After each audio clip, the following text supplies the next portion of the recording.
ايه يا حاجة، ايه رأيك في الكشري؟ جميل. دقتي كده طعمه عامل ايه معاكي؟ انت على فكرة بتعملي حبة كشري ما فهمش حاجة.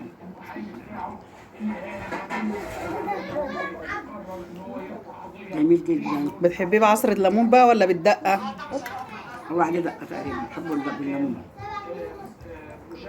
الليمون بخيط عنفي. افتح بعد سيد حنفي يعني؟ افتحه. اقعدي بشوية قدام الباب كده في المحل بتاع ابوكي. على مهلك. ايه رأيك؟ جميل جدا. مش عايزة مجاملات. لا والله جميل، حقيقي بتعملي حلو. وريني بتعمله احلى منك كمان. انت حاطه له عدس اصفر؟ اه، ما هي دي التركاية بقى، عدس اصفر مع ابو جبة بيديكي طعم ملوش حل. اه، عدس اصفر. انت الاكيل بقى بتاعنا النهارده. ما حطيتش عليه شطة. لا انت ما بتحطيش شطة، ما رضيتش احط لك شطة. عشان كده. مم. عشان الضغط. مم. ضغط يا خليل. عجبك يعني؟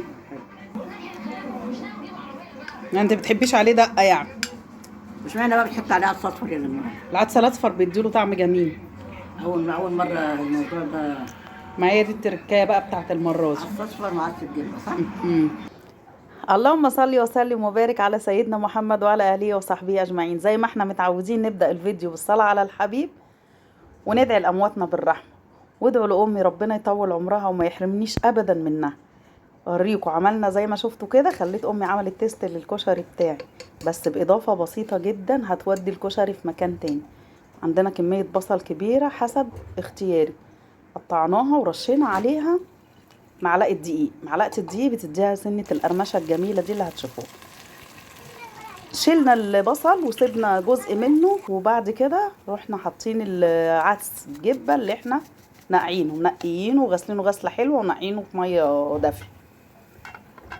قوام غطينا عليه وسيبناه يعيش حياته. حطينا ميه تغلي للمكرونه ونسلق المكرونه الجميله بتاعتنا. انا بحب احط ميكس من المكرونه، مكرونه سباكيتي على المكرونه المرمريه.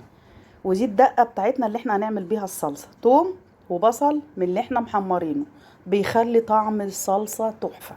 دقيناهم دقه حلوه في الهون، وبحمرهم زي ما انتوا شايفين كده. كزبره ناشفه، شويه كزبره ناشفه، وركنا الدقه كده على جنب ونبدا نحمر الشعريه. سلقنا المكرونه وغسلناها غسله حلوه. بحط لها معلقتين زيت وبقلبها زي ما انتوا شايفين كده. معلقه زيت بتفرفطها وتخليها مفرفطه لاخر مع طبق كشري، مفيش ولا مكرونيه ماسكه في اختها. كده معانا العدس استوى خلاص. هنضيف عليه الاضافه الجديده، كوبايه عدس اصفر. عارفين يعني كوبايه العدس الاصفر دي غسلينها ومصفيينها، كانت لزقت في الكوبايه ونزلتها، وعلى طول نزلت عليها العدس بتاعنا. هنا معانا ربع كيلو عدس بجبه، 3 كوبايات، دي المقدار بتاعنا اللي احنا بنعمله. ودي كوبايه شعريه حمرتها خارج الحل، وكله في حله واحده. والزيت هو اللي انا حطيته، حمرت في الزيت، حمرت في البصل، خدت منه شويه، حمرت فيهم اللهم صل على النبي الشعريه، ونزلت بيها بحالها بقى. حمرت فيها الشعريه اللي انا عايزاها ونزلت بيه. نحدق بقى الملح بتاعنا كده. العدس استوى بنسبه 60% او 70%. ضفت عليهم العدس الاصفر، بصوا، ومعاها الرز وعليه الشعريه، كله كده في حله واحده. المكرونه هي اللي بره لوحدينا. حط بقى شويه كمون. ودي التومه بتاعتنا اللي انا قلت لكم عليها يا حبايبي، اتحمرت معانا. حط لها بقى معلقه كزبره.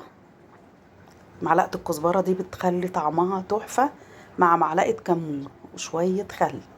الله بقى على الريحه، لو معايا شموا الريحه. شامين؟ قولوا اه شامين. وننزل بقى بالصلصه بتاعتنا المتسبكه الجميله. انا عملت كده حبه كمون، عملت كده بقى وهدلقها في الصلصه عشان الحله كانت معايا صلصه متسبكه، صلصه كتير يعني، اخدت منها جزء في الطبق وبعد كده هدلقه على الحل. الله، بصوا بقى طعم الكشري، بصوا شكل الكشري. هنا بقى انا نسيته اوريكم الفشل الذريع اللي انا فشلت. نسيته على النار ما شاء الله، وقعدت ارغي مع الحاجه والكشري لزق. رحت نقلاه في حله تانية. بصوا بقى، قلت هغرف هنا بقى للحاجه طبق وادلعه لها. ده البصل المقرمش بتاعنا، لو سامعين الصوت القرمشه. الله على الجمال. طبق كشري مصري اصيل زي ما قال الكتاب. بصوا على الجمال. والله والله ضيفوا الاضافه اللي قلت لكم عليها، عدس الاصفر ده هتخلي طعم الكشري تحفه، هتودي الكشري مكان تاني، مكان تاني خالص، عمرك ما كنت تتخيليه بالطعم الجميل ده زي ما انت ما بتعمليه كل مره. لا والله والله جربوها ومش هتندموا. والطبق ده بقى يروح لمين؟ هيروح لست الحبايب. يا رب يديك الصحة يا أمي. ما عملتش دقة عشان احنا بنحب نعصر عليها ايه ليمون كتير زي ما انتوا كده شايفين. دوقي بقى يا أمي وقولوا لي ايه، وقولي لي ايه رأيك. كشري لا يعلى عليه. وكان بصرة، هي انا عاملة كشري تحت واكلتها كشري، طلعت لقت فوق عاملين عندهم كشري برضه، قالت لي لا بصرة. لو عجبك الفيديو ما تنسينيش بدعوة حلوة.